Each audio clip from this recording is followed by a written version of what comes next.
आज हम बात करते हैं नॉर्मलिटी के ऊपर। नॉर्मलिटी आखिर होती क्या है?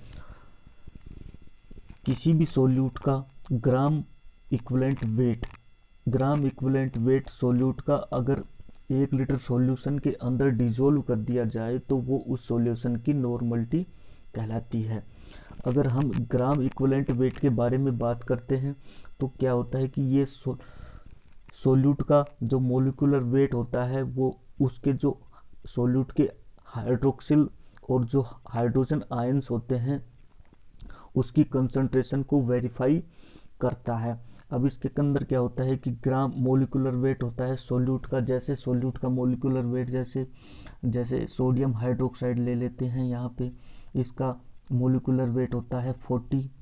और इसके अंदर क्या होते हैं कि एसिडिक या बेसिक, ये क्या होता है कि हाइड्रोक्सिल आयंस होते हैं। ये इसकी कंसंट्रेशन 1 है, तो इसके अंदर इसको 1 से डिवाइड करेंगे तो इसका इक्विवेलेंट वेट 40 आ जाएगा।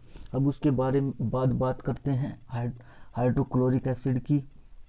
तो इसके अंदर एसिडिक आयंस जो होते हैं वो हाइड्रोजन आयंस होते हैं। तो इसकी कंसंट्रेशन 1 है, तो इसका जो मोलिकुलर वेट होता है वो 36.5 होता है। और इसको 1 से डिवाइड कर देंगे तो 36.5 इक्विवेलेंट वेट आ जाएगा। जैसे हम बात करते हैं H2SO4 के बारे में।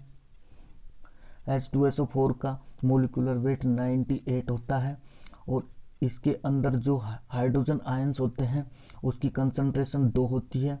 अगर इसको 2 से डिवाइड कर दिया जाए तो 49, ये हाइड्रोसल्फ्यूरिक एसिड का ये H2SO4 का जो इक्विवेलेंट वेट 49 के समथिंग आ जाता है। अब हम बात करते हैं नॉर्मलिटी की। नॉर्मलिटी क्या होती है कि इसको कैपिटल N से डिनोट करते हैं। कैपिटल N से डिनोट करते हैं। यह एक कंसंट्रेशन के लिए यूज की जाती है जो कि लेबोरेटरी के अंदर जो कि वॉल्यूमेट्रिक सॉल्यूशंस होते हैं वो हायर कंसंट्रेशन के अंदर होते हैं, उनकी कंसंट्रेशन को डिक्रीज कर दिया जाता है। उनकी कंसंट्रेशन को डिक्रीज करके हम वॉल्यूमेट्रिक सॉल्यूशन के अंदर कन्वर्ट कर लेते हैं। अब इसका जो फॉर्मूला होता है वो होता है कि जो सोल्यूट का जो वेट होता है उसको लीटर में बात हो रही है तो 1000 से मल्टीप्लाई कर देते हैं इसको, और इसका gram equivalent weight into volume of solution. अब वॉल्यूम का सॉल्यूशन क्या होता है कि अब हमें कैलकुलेट करना है सोल्यूट का वेट कैलकुलेट करना है। जैसे कि एग्जाम्पल के लिए हम बात करें तो 1NH2SO4 1000 ml के अंदर बनाए तो इसके लिए क्या करना पड़ेगा, नॉर्मलिटी के फॉर्मूले के अंदर इसको पुटअप करें तो जैसे 1N का सॉल्यूशन बन गया है। अब हमें कैलकुलेट करना है सोल्यूट ऑफ वेट, तो इसको x मान लेते हैं और इंटू 1000 और इसका ग्राम इक्विवेलेंट वेट कितना होता है H2SO4 का 49। इसका इक्विवेलेंट वेट होता है 49 और हम H2SO4 की कितनी कंसंट्रेशन हमें चाहिए तो 1000 ml के अंदर। तो यहाँ से ये गया तो कितना आ गया, हमें सोल्यूट का वेट 49। अगर 49 ग्राम्स H2SO4 को अगर 1 लीटर सॉल्यूशन के अंदर डिजोल्व कर दिया जाए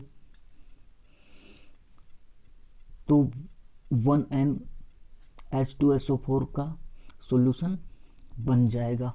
लेकिन H2SO4 लिक्विड फॉर्म के अंदर होता है, इसलिए हम इसको ग्राम में वेट नहीं कर सकते, इसलिए इसको लिक्विड में कन्वर्ट, इसको डेंसिटी के फॉर्मूले से अगर हम वेट कर सकते हैं तो डेंसिटी का फॉर्मूला मास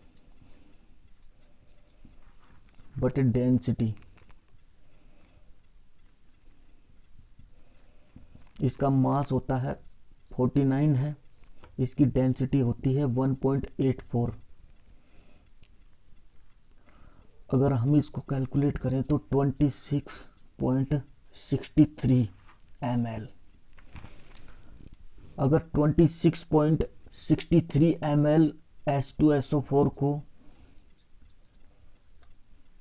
1 लीटर सॉल्यूशन के अंदर डिसॉल्व कर दिया जाए तो 1 NH2SO4 का सॉल्यूशन बन जाएगा। Thank you.